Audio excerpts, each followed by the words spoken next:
300 ఏళ్ల చరిత్ర కలిగిన శ్రీ వెంకటేశ్వర స్వామి టెంపుల్ ని సందర్శించుకోవాలన్నా, స్వామి వారిని మొక్కి ఆశీర్వాదాలు తీసుకోవాలన్నా మీరు షాద్ నగర్ రావాల్సిందే. రంగారెడ్డి జిల్లా ఫరూక్ నగర్ మండలంలో ఉంటుంది శ్రీ లక్ష్మీ వెంకటేశ్వర స్వామి ఆలయం. షాద్ నగర్ నుంచి హైదరాబాద్ వెళ్లే హైవే మీద ఉండే ఈ ఆలయానికి రోజు రోజుకి భక్తుల సంఖ్య పెరుగుతుంది. లోపలికి వెళ్లి ఈ ఆలయ విశిష్టతలు, అక్కడున్న విశేషాలేంటో తెలుసుకుందాం.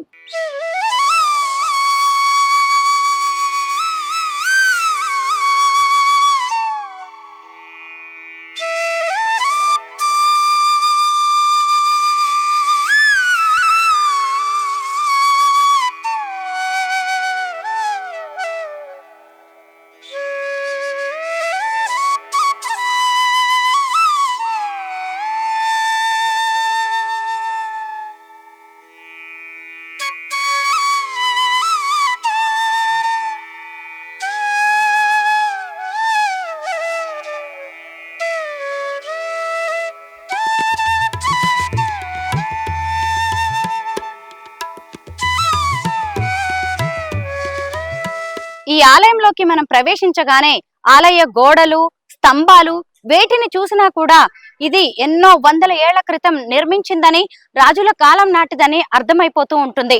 లోపలికి రాగానే ఒక వైపు పుష్కరిణి, ఇంకొక వైపు ఒక పార్క్ లాంటిది కనిపిస్తూ ఉంటుంది. ఇక్కడ ఒక చిన్న కళ్యాణ మండపం లాంటిది కనిపిస్తుంది. ముఖ్యంగా త్వరలో శ్రీరామనవమి వేడుకలు జరగబోతుండడం వల్ల ఇక్కడ బ్రహ్మోత్సవాల కోసం ఏర్పాట్లు చేస్తున్నారు.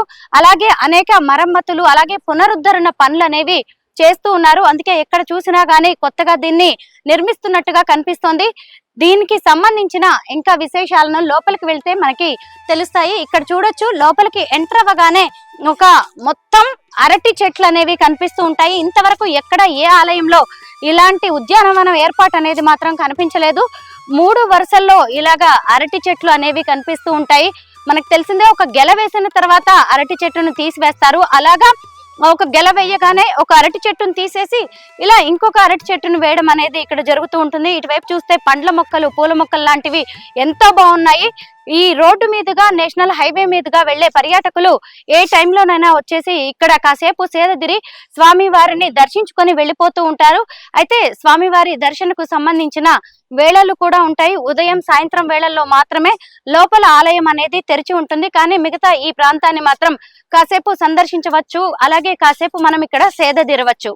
ఆలయ ప్రవేశ ద్వారం నుంచి మనం లోపలికి రాగానే అక్కడ ఒక మంటపం లాంటిది కనిపిస్తుంది. దాన్ని దాటి ముందుకి రాగానే ఇక్కడ 3 వరుసల్లో దారులను ఏర్పాటు చేశారు. మొత్తం 4 వరుసల్లో అరటి మొక్కలు అనేవి కనిపిస్తూ ఉన్నాయి. ఎంత చల్లగా, ఎంత పచ్చదనంతో ఈ ఆలయం అలరారుతుందో చెప్పవచ్చు.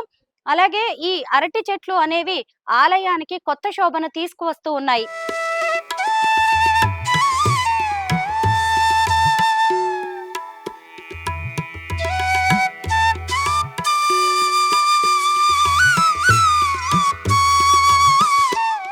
ఏ ఆలయ చరిత్ర అయినా తెలుసుకోవాలంటే దాని నిర్మాణాన్ని, వాటికి వాడిన స్తంభాలను చూస్తే మనకు అర్థమైపోతుంది. చూసారా, ఇక్కడ ఉన్న స్తంభాలన్నీ కూడా రాతితో నిర్మించినవే, ఎంతో స్ట్రాంగ్ గా ఉన్నాయి. ఇవి వందల ఏళ్ల నాటివి.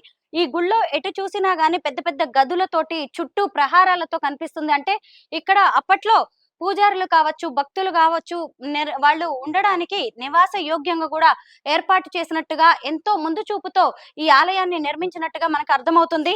ఇది ఇంకొక లోపలికి గర్భగుడిలోకి వెళ్లే, మనం అసలైన ఆలయంలోకి వెళ్లే ప్రవేశ ద్వారం. ఈ ద్వారం డోర్స్ కూడా చూడవచ్చు, ఎన్ని వందల ఏళ్ల నాటివో అనేది మనకి అర్థమవుతూ ఉంటుంది.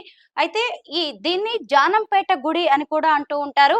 ఒకప్పుడు వనపర్తి కేంద్రంగా పాలన సాగించిన సవాయి వెంకటరెడ్డి ఈ పెద్ద జానంపేటను ఏర్పాటు చేశారు. అంటే ఈ పెద్ద జానంపేట ఇప్పుడు ఫరూక్ నగర్ గా మారిపోయింది. ఈ గుడిని కూడా శ్రీ లక్ష్మీ వెంకటేశ్వర స్వామి గుడిగా చెప్తూ ఉన్నారు. ఆ తర్వాత తన తల్లి పేరు మీద ఆయన వెంకటరెడ్డి గుడిని అంటే పునరుద్ధరణ చేయడం అనేది జరిగినట్టుగా తెలుస్తుంది.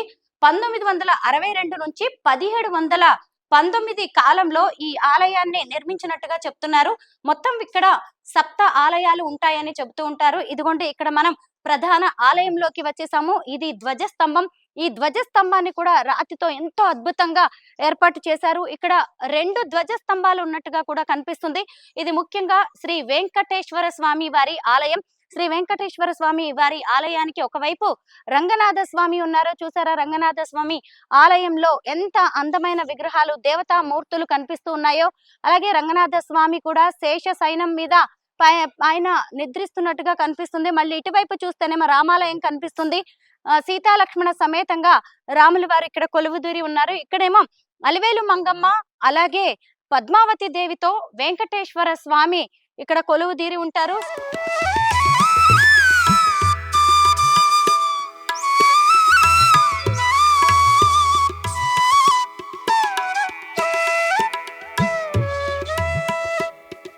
శ్రీరామనవమి సమయంలో ఈ ఆలయం ఎంతో అందంగా ఉంటుంది.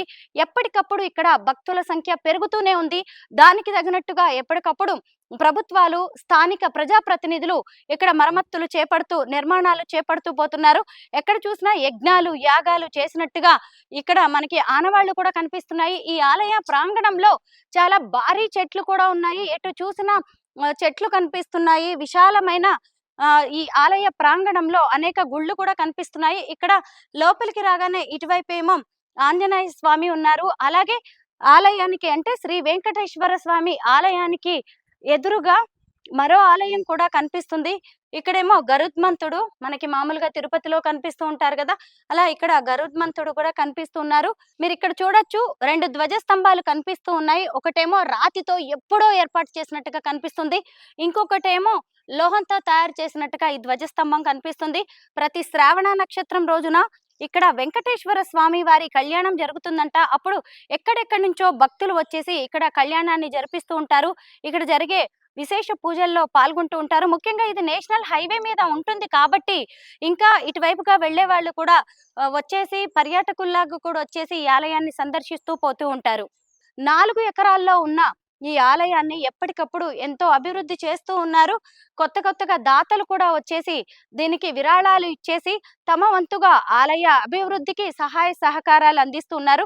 అయితే 100 ఏళ్ల చరిత్ర కలిగిన ఇలాంటి ఆలయాలను, శిథిలావస్థలకు చేరుకుంటున్న ఇలాంటి గుళ్లను పరిరక్షించుకోవాల్సిన అవసరం ఎంతో ఉంది. ముఖ్యంగా ధర్మాదాయ, దేవాదాయ శాఖ ఆధ్వర్యంలో ఉన్న ఈ ఆలయాన్ని మరింతగా ప్రభుత్వం అభివృద్ధి పరచాలని, భక్తులకు అనేక రకాలైన సౌకర్యాలను కల్పించాలని ఇక్కడి స్థానికులు కోరుకుంటున్నారు.